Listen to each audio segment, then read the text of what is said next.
Sa araw nito, mga syug, ay samahan niyo na naman ako mag-food trip. Ang food trip natin ngayon ay samgyupsal na may halong McDo. Ay, planuhan namin magpipinsan na ngayon nga kami magsasamgyup. Ay kahit gabing-gabi na to, gagara pa rin kami, mga syug. Ganyan talaga, pag-usapang pagkain, kahit gabi na yan. Go na go! Dalawang stove na ngayon ginamit namin dito para mabilisan yung mga niluluto namin. Siyempre, ito na naman tayo sa Bulda. Ito talaga kami palagi nagpo-food trip, mga syug, lalo na kapag magkikita kami ng mga pinsan ko. Ewan ko, ba't bigla na lang kami ka-JC. Pumunta nga kami dito alas 8 ng gabi, tapos halos natapos kami magluto mga 9:30 na din. O ba't ganon no mga syug, kapag ka talaga sa bahay mo pinipili mag-samgyup, ay asahan mo magugutom ka talaga ng todo bago ka makakain. Kung malala, tagal-tagal pang maluto nitong baboy na binili nila. Hindi mo kayo tubusin mo ng butane, hindi pa rin maluluto yan. Bukas pa yata kami makakakain eh.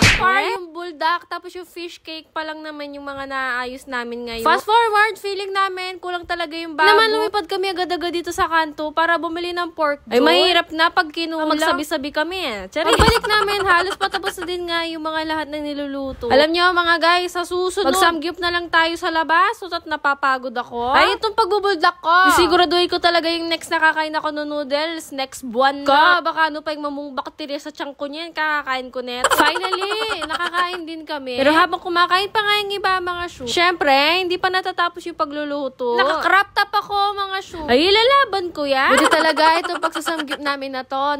Dami-dami na kasi namin plano na nadodrawing lang. Feeling ko talaga, sunod-sunod na to. Siyempre, habang kumakain kami mga syug, napapasarap din nga yung kwentuhan namin. Diyos ko, paano ba naman yung topic namin dito? Mga kagagawan namin nung elementary at high school kami. Kaya pala bumili siya ng napakalaking seaweed na akala mo papel. Ganito palang gagawin. Buti na lang din dito sa barangay namin at kahit sang sulok pa yan ng mga barangay. Merong malapit kaming pinagbibilihan ng mga samjihan. Kahit pinandit mga syug, makakapag-samgyup kami. Samgyupsal!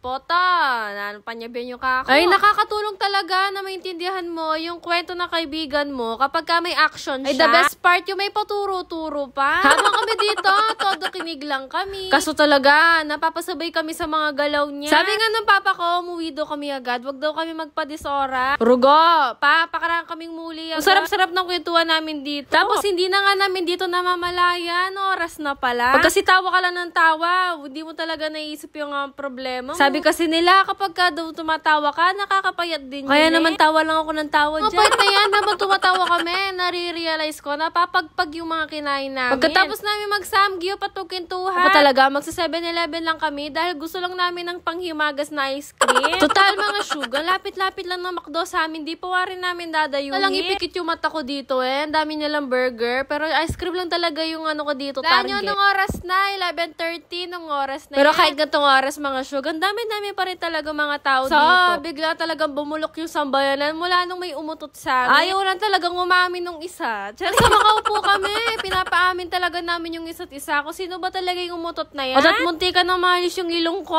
Kaso mga syug, laki-laki ng McDo, pero kami lang talaga yung maingay kakatawa. Finally, ito na nga yung mga orders namin. Sabi ko sa inyo, mag-ice cream lang tayo. Pero alam nyo, paborito ko talaga yung ice cream ng McDo. Pili ko talaga, wala nang makakapantay dyan. Wala na pag yung caramel yung in-order mo. Ay, matanong ko lang, bakit kada gabi umuulan? At hindi pa naman ako kumakanta niyan pero ba't umuulan talaga? Pero may iba ako mga syug, kanina pa ako rando. Pagka talaga gantong oras, ba't ang dami nagugutom na? Yung takbuhan nyo talaga sa McDo. Ay, pero busog na nga kami dito mga syug. Paano? Naubos na namin lahat. So, naulanan ako.